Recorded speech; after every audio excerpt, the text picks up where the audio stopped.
शुरू करते हैं। प्रश्न संख्या 1 है, त्रिभुज ABC में जिसका कोण B समकोण है, AB बराबर 24 सेंटीमीटर और BC बराबर 7 सेंटीमीटर है, निम्नलिखित का मान ज्ञात कीजिए। यहाँ दो भाग दिया गया है। पहले भाग में साइन A और कॉस A का मान निकालना है और दूसरे भाग में साइन C और कॉस C का मान निकालना है। दोस्तों, आपका सवाल कह रहा है त्रिभुज ABC में जिसका कोण B समकोण है, तो इससे तो ये स्पष्ट हो गया कि हमें समकोण त्रिभुज बनाना है।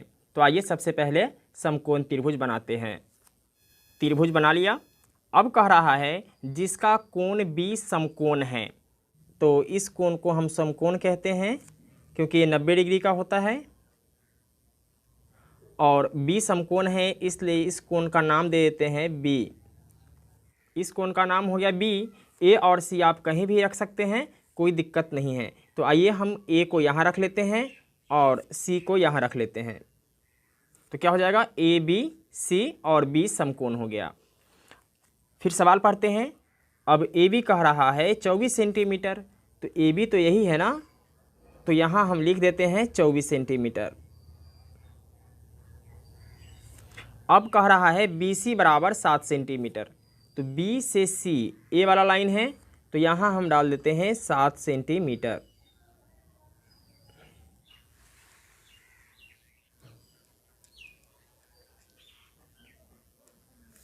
अब लिखेंगे चित्रानुसार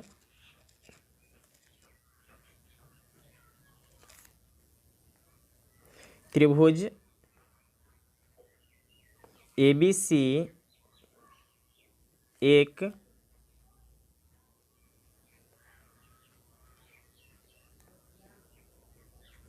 समकोण त्रिभुज है जिसका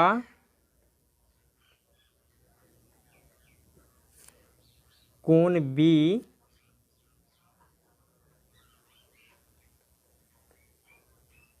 समकोण है।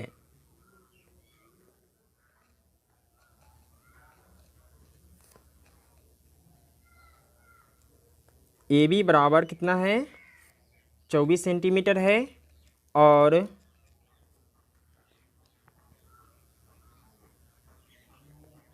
BC बराबर है 7 सेंटीमीटर, तो लिख देते हैं BC बराबर 7 सेंटीमीटर। तो दोस्तों, आपको पता है ना कि समकोण के सामने का भुजा क्या होता है, कर्ण होता है, जिसको अंग्रेजी के अक्षर H से भी सूचित करते हैं। लंब A भी हो सकता है, लंब A भी हो सकता है, क्योंकि यहाँ कोण नहीं दिया गया है। तो आइए सबसे पहले हम तीसरी भुजा निकाल लेते हैं। त्रिभुज ABC में पाइथागोरस प्रमेय से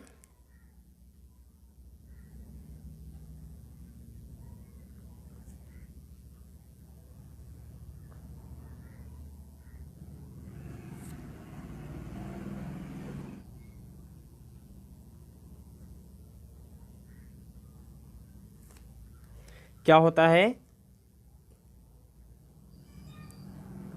कर्ण का वर्ग होता है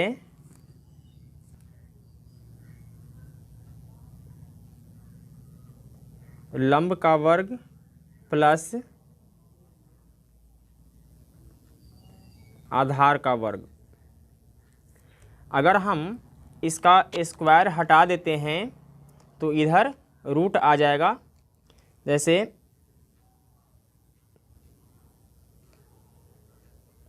कर्ण बराबर हो जाएगा रूट अंडर लंब का स्क्वायर प्लस आधार का स्क्वायर।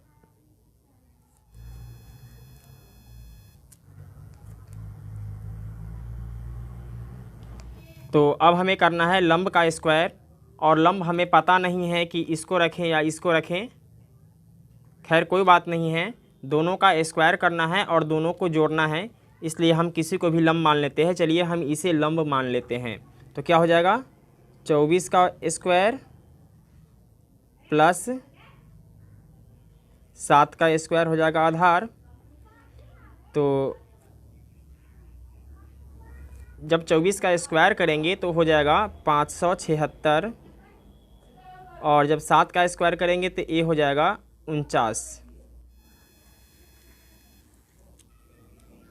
दोनों को जोड़ देते हैं, ये हो जाएगा 9 6 15 के 5 हासिल 1, 7 4 11, 1 12 का 2 हासिल 1, 5 और 1 6। जब इसे हम रूट से बाहर करेंगे तो ये आ जाएगा 25। तो आइए कर्ण के जगह 25 लिख देते हैं।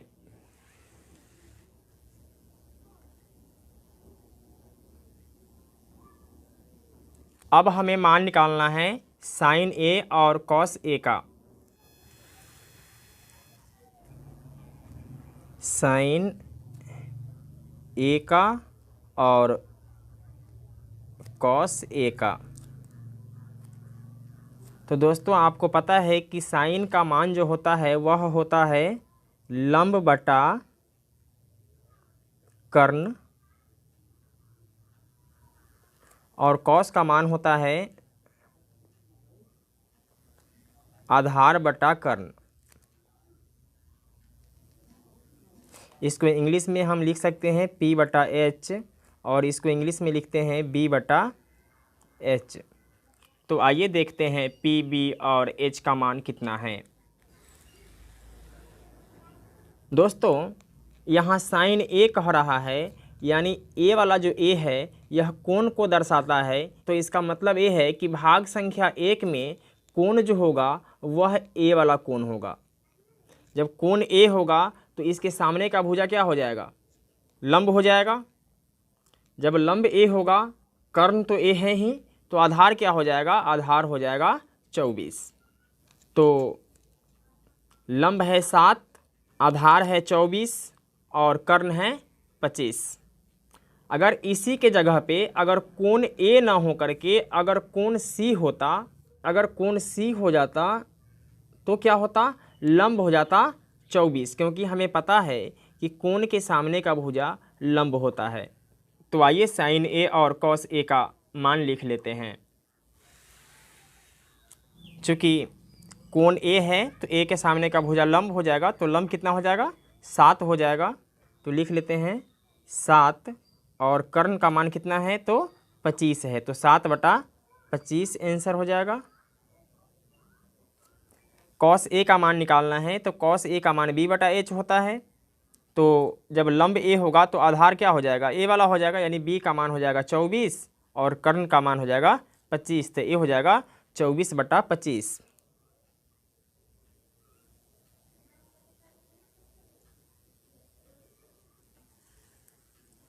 अब साइन C और कॉस C का मान निकालना है।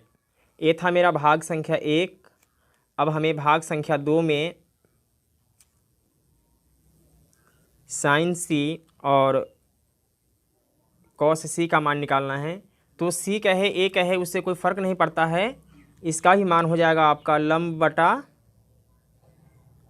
कर्ण। कॉस C बराबर हो जाएगा आधार बटा कर्ण। तो लंब का मान कितना है? कोण C कह रहा है, तो कोण C अगर यहाँ मानते हैं तो इसके सामने का भुजा क्या हो जाएगा? लंब हो जाएगा। तो लंब कितना है? 24, और कर्ण है 25, तो लिख देते हैं 25, यही मेरा आंसर हो जाएगा। और कॉस C का मान होता है आधार बटा कर्ण। तो जब लंब E होगा तो आधार क्या होगा? यही होगा ना, तो ये हो जाएगा मेरा 7 बटा में 25। दोस्तों मैं उम्मीद करता हूँ कि आपको ये वीडियो समझ